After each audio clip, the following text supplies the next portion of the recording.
تو یہ جو فیملی ولاگنگ ہو رہی ہے ان دنوں، ناٹ، یہ تو بڑی خطرناک چیز ہے.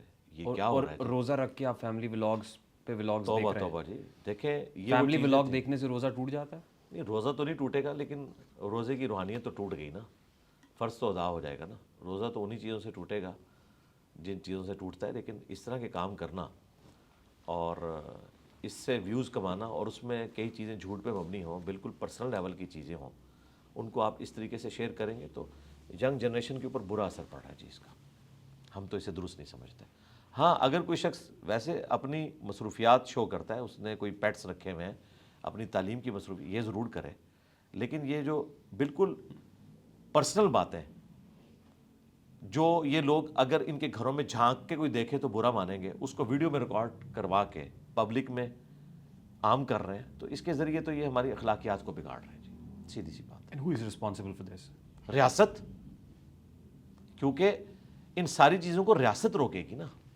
ریاست کو یہ تو پتہ ہے کہ ہمارے خلاف کوئی بات کرے اور ریاستی اداروں کی عزت سٹیک پہ لگ جاتی ہے، اس وقت تو یہ ڈھونڈ لیتے ہیں بندے. جب آپ کا دین سٹیک پہ لگا ہوا ہے، آپ کو یہ لوگ نہیں ملتے، اور ان کے پاس اتنا پیسہ ہے کہ یہ ریاستی اداروں کے لوگوں کو بھی کھلاتے ہیں، اپنے خلاف کیسز بھی ختم کروا لیتے ہیں.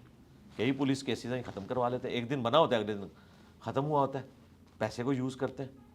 تو یہاں پہ اگر قانون صحیح طریقے سے امپلیمنٹ ہو تو پھر ان لوگوں کو اس طرح کی مادر پدر آزادی نہ ملے پاکستان کے ماحول کے اندر. باقی دیکھنے والے بھی مجرم ہیں جی، جو انہیں پروموٹ کر رہے ہیں. دیکھ کے کیا ضرورت ہے دیکھنے کی؟ دیکھنے والے 5 سال سے 15 سال کی عمر تک کے بچے ہیں، تو جی اس کا بہت مطلب خطرناک ان کے معاملہ ہو رہا ہے. پیرنٹس بھی رسپانسبل ہیں. پیرنٹس تو بیچارے اس لیے ان کو ڈیوائسز لے دیتے ہیں کہ چلیں پڑھائی کے ساتھ اس وقت انڈور گیم کا ایک ذریعہ یہ آپ کے گیجٹس ہیں. باہر بچوں کو بھیجتے ہوئے، ایون مسجد میں بھیجتے ہوئے لوگ ڈرتے ہیں. سیکیورٹی ایشوز ہیں، آپ کو پتہ ہے ملک میں غربت ہے، اغوا برائے تاوان والا معاملہ بھی ہو رہا ہے، اور پھر گراؤنڈز بھی اویلیبل نہیں ہیں.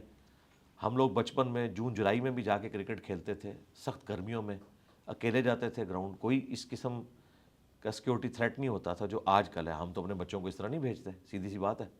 تو مجبوراً ماں باپ نے انہیں مصروف رکھنے کے لیے پیرلل میں یہ چیز دی ہوئی ہے، اور پھر اس کے ساتھ یہ چیزیں بھی اٹیچ ہو جاتی ہیں. تو میں تو اپنے بچوں کو ایجوکیٹ کرتا رہتا ہوں.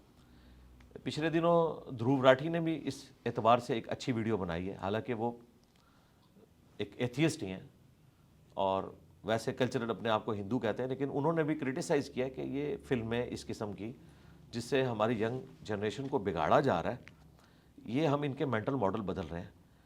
یہ ڈسٹرکٹیو کام کر رہے ہیں، کنسٹرکٹیو کام نہیں کر رہے ہیں. ٹھیک، کیونکہ رمضان کا ٹاپک چل رہا ہے تو اس میں تراویح کی بات ہم نے کی. کچھ 20 تراویحیں پڑھتے ہیں، کچھ 8 پڑھتے ہیں، کچھ 30 پڑھتے ہیں. کیا ٹھیک ہے؟ 40 بھی پڑھتے ہیں، ایسے لوگ بھی ہیں. بخاری مسلم میں حدیث ہے، اما عائشہ سلام اللہ علیہا سے پوچھا گیا کہ رمضان میں جو رات کی نماز تھی نبی علیہ السلام کی وہ کتنی تھی؟ انہوں نے کہا بیٹا رمضان ہو یا غیر رمضان آپ 11 رکعت سے زیادہ نہیں پڑھتے تھے. 8 نوافل اور 3 وتر، یہ آپ کا عمومی عمل تھا. کبھی کبھار 13 ہو جاتے تھے. پھر سیدنا عمر نے جب تراویح کی باقاعدہ جماعت شروع کروائی، جو نبی علیہ السلام نے 3 دن کے بعد ختم کر دی تھی، اس ڈر سے کہ یہ فرض نہ ہو جائے، اس لیے نہیں کہ یہ حرام تھی. سیدنا عمر نے اس سنت کو دوبارہ سے زندہ کیا کہ ٹھیک ہے، جو لوگ تراویح جماعت سے پڑھنا چاہتے ہیں اور قرآن کے حافظ نہیں ہیں، ان کے لیے میں ایک امام مقرر کر دوں. صحیح بخاری میں آتا ہے، اس کے پیچھے لوگ نماز پڑھتے تھے.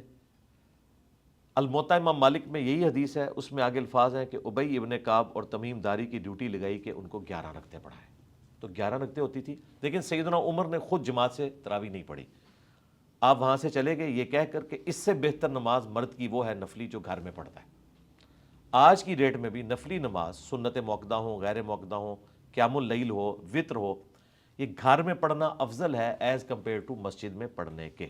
تو یہ جو باجماعت پڑھتے ہیں نماز تراویح، جی سنت ہے، جائز ہے.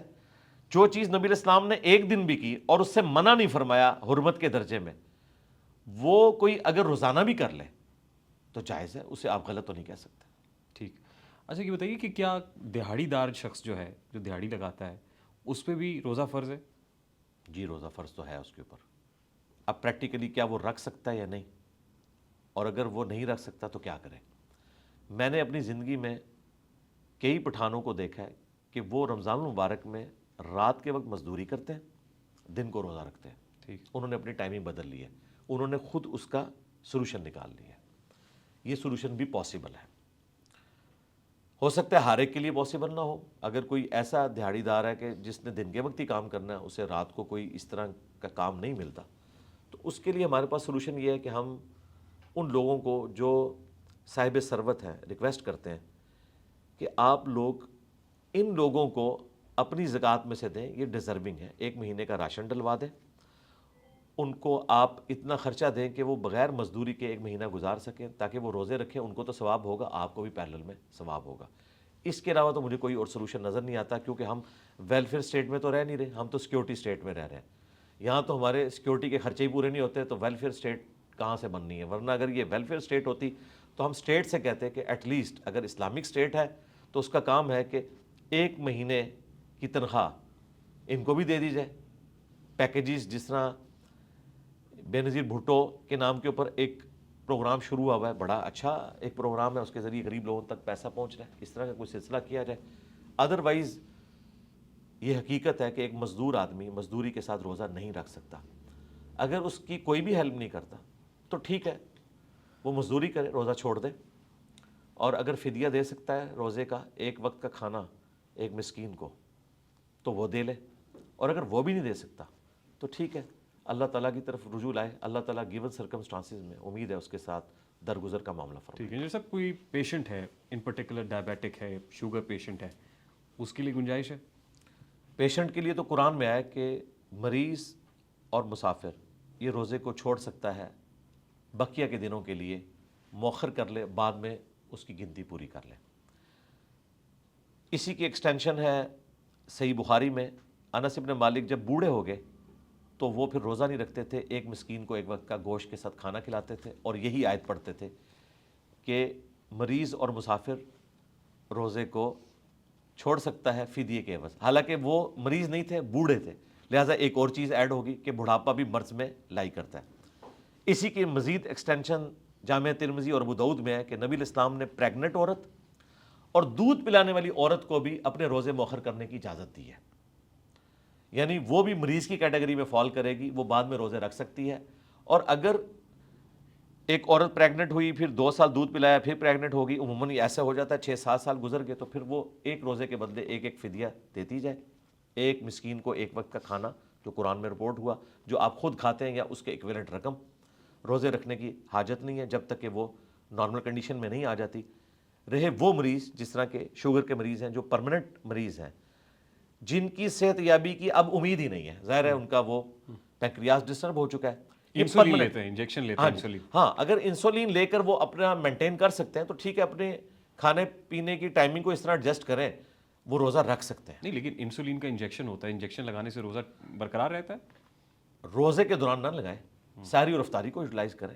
میرے اپنے سسر ہیں, ان کے ساتھ یہ مسئلہ ہے تو وہ روزے رکھ رہے ہیں. انجیکشن لگانے سے روزہ ٹوٹ جاتا ہے. ہاں, انجیکشن لگانے سے روزہ ٹوٹنے کے بارے میں 2 رائے ہیں, چونکہ یہ قرآن و سنت میں واضح مسئلہ بیان نہیں ہوا. قرآن و سنت میں جو روزہ توڑنے والی چیزیں ہیں, ان میں وہ چیز ہے جو آپ حلق کے ذریعے معدے تک پہنچاتے ہیں.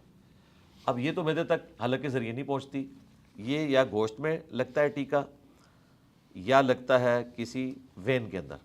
انسولین کا تو گوشت میں ہی لگتا ہے, اور وہ خود بخود ورکنگ کرنا شروع کر دیتا ہے. تو گوشت والا جو ٹیکا ہے نا, اس کے بارے میں تو میجارٹی علماء کا یہ کہنا ہے کہ اس سے روزہ نہیں ٹوٹے گا, وین والے سے ٹوٹ جائے گا.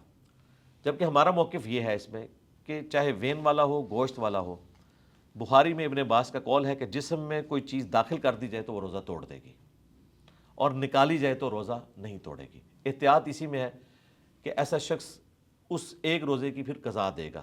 مریض کو اجازت ہے وہ روزہ توڑ بھی سکتا ہے, یا پھر اپنی ٹائمنگ کو اس طرح ایڈجسٹ کرے کہ وہ روزہ رکھ لے. اور اگر وہ اتنا پرماننٹ مریض ہے کہ اسے کچھ دیر بعد کچھ نہ کچھ انٹیک لینا پڑتا ہے, تو وہ پرماننٹ مریض ہے, اسے روزہ رکھنے کی ضرورت ہی نہیں, اس کے روزے معاف ہیں, وہ اس کے بدلے فدیہ دے گا 1 وقت کا کھانا, اسے روزہ رکھنے کی ضرورت ہی نہیں, جو پرماننٹ مریض ہے. ٹھیک.